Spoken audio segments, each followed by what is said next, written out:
Hi, my name is Rebecca Fair, in case you don't know me, and today I will be giving an informative speech on anxiety and the things that you can do to help anxiety and your resources for helping you with anxiety. Um, Anxiety. Anxiety is one of the most common mental illnesses in the world. Have you ever had thoughts just start racing through your head that you can't stop or control? Have you ever felt so nervous that you feel nauseous? You maybe start fidgeting, biting your fingernails, shaking, uh, getting sweaty, playing with little things around you, can't really concentrate. Then you have probably experienced anxiety before. Anxiety is not just nervousness. Anxiety is one most common uh, for ages 18 to 29 to experience, and the second leading age range is 30 to 44, according to the CDC, which affects up to 40 million adults from the age 18 and up, according to the Anxiety and Depression Association of America. Some people grow up experiencing anxiety, which is very common in teens. Anxiety is something that a lot of people tend to struggle with. Anxiety can be caused by stress, trauma, such as emotional, physical, and sexual abuse, as well as your day-to-day daily stressors, such as running late to work or school. Social settings can even trigger someone's anxiety. Today I'm going to tell you about what I have personally experienced with anxiety. Also today, there's such a huge issue with people not totally completely understanding anxiety, and a lot of people tend to not get help with their anxiety. According to the Anxiety Center, around 30% of people do not get help with their anxiety disorders. Getting help for anxiety is actually really easy to do. I personally went to therapy, which helped me tremendously with my anxiety. In therapy, you learn how to cope with your emotions and your anxiety. You also learn lots of helpful little tips and tricks and breathing techniques that can help you a lot with anxiety.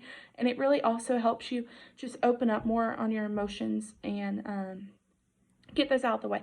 I have personally been dealing with severe anxiety since the age of 17. I also have social anxiety. Most of my anxiety comes from trauma, such as sexual and mental abuse. I have experienced lots of anxiety while dealing with trauma. And even after trauma, I have post-trauma anxiety disorder.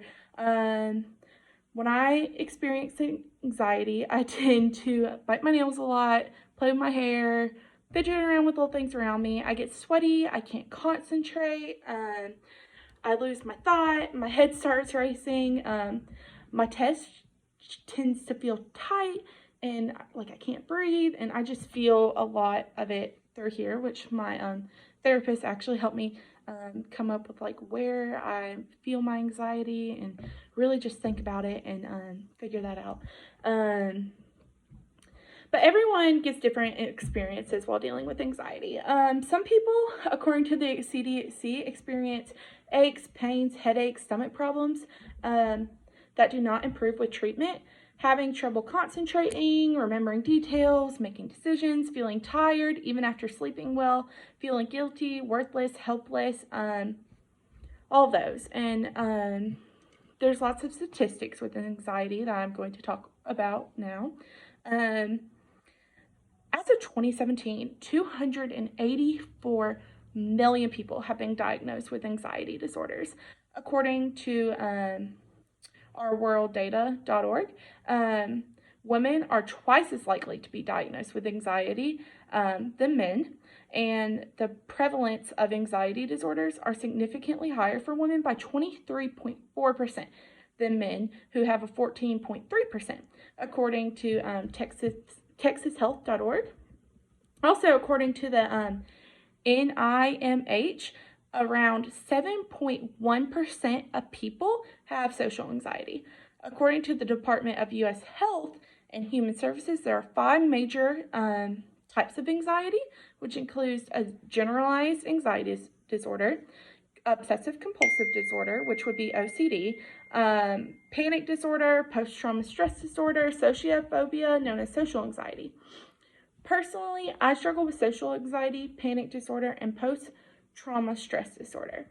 Around 71% of people who experience anxiety also show symptoms of depression, according to Everyday Health.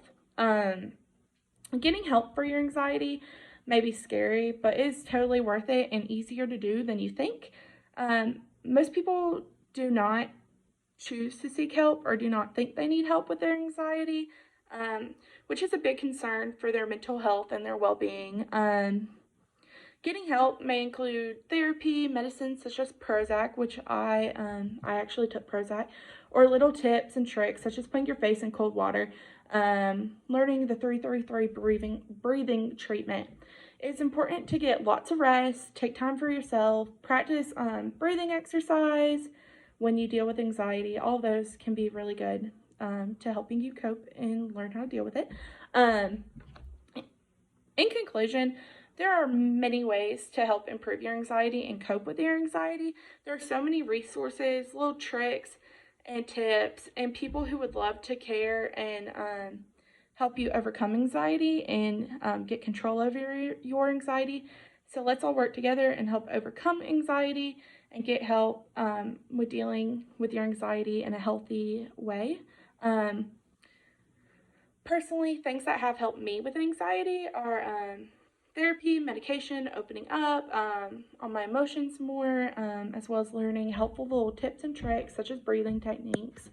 Other things that can help anxiety is getting a good night's rest, exercising, distracting yourself. Or as crazy as it sounds, you can dunk your face in cold water. That's a trick that my therapist taught me. It is normal to feel anxiety, but learning how to cope and deal with anxiety is even more important.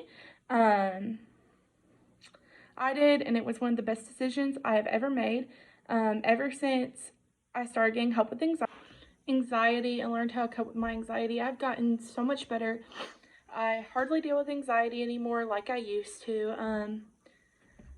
I really think it has helped me, and getting help is an amazing thing to do, and I would definitely recommend it for anyone who suffers with anxiety or thinks that they may need help with it.